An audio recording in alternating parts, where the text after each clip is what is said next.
Good day and welcome to our podcast titled The Impressionist Lens. Welcome sa ating The Impressionist Lens podcast. I'm your host, Nicole Corpus. Sa episode na ito, hihimayin natin ang movement na tuluyang bumago sa direksyon ng art history. Joining me today are the two of my colleagues, Irma and Janelle, na mag-deep dive sa art, art, sa archive. Archive? Ah, okay, putulin ko yan. Na mag-deep down sa archive ng 1874 and exhibit. Na tuluyan tayong intindihin ang deeper human values sa likod ng bawat brushstroke. Welcome to the show. So, alam nyo ba, noong late 19th century, napaka-strict ng rules sa art world. Everything had to be realistic, polished, and perfect. Pero may grupo ng young radical and nag-decide na i-break ang lahat ng rules na ito. They choose light over logic and moments over masterpiece. Today, pag-uusapan natin kung bakit ang impressionism ang tinuturing na original destruction sa history. At paano pa rin ito relevant sa buhay natin ngayon. So, let's start sa basic muna. Para sa mga hindi masyadong familiar, ano ba talaga ang pinaka-core ng Impressionism? Miss Irma, can you answer this? Okay. Ito kasi yun, no, for impressionist style. No? Ito ay para i-paint ang nararamdaman at nakikita sa isang sandali. No? Hindi ang perfectong detalye. That's about impressionist style. What a wonderful answer, Miss Irma. So, dati kasi, ang art ay parang photography ng ang quality. Bakit bigla silang nag-shift sa blurry and vibrant color? Ano yung pinaka-goal nila? Ganito kasi yung focusing on details. No? Mas importante sa kanila yung feeling at mood. No? Kaya gumamit sila ng mga quick brush strokes at bright colors para makapture agad yung scene. No? That's all. Additional.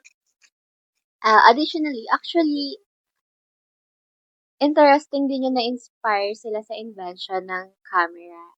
Hindi sila nakipag-unahan sa realism, but they wanted to paint what the camera couldn't feel.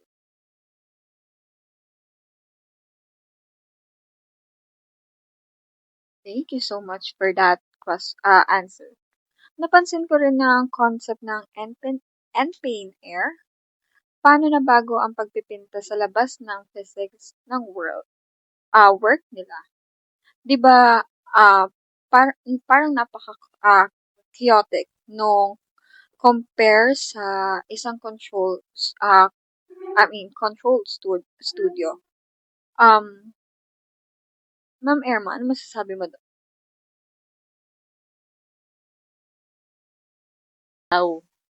Kulay at moment ay mabilis na nagbabago. Kaya ang art nila ay naging mas mabilis, mas makulay at expressive, kaya detailed at static. What a wonderful answer. So, basically, it was less about perfection and more about perception. Gusto nilang ipakita kung paano talaga makikita ng ating mga mata ang mundo bago pa ito i-process ng ating brain.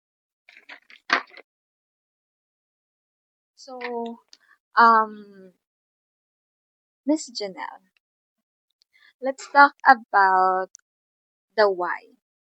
Bukod sa technical skill, ano yung mga life lesson na pwede nating makuha sa impressionism bilang mga student?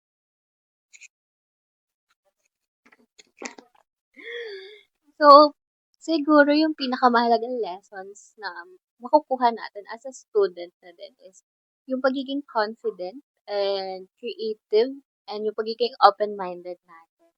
Na hindi naman kailangan talaga na perfect bago mo mailabas yung sarili mong ideas and emotions. Very nice answer. I like it.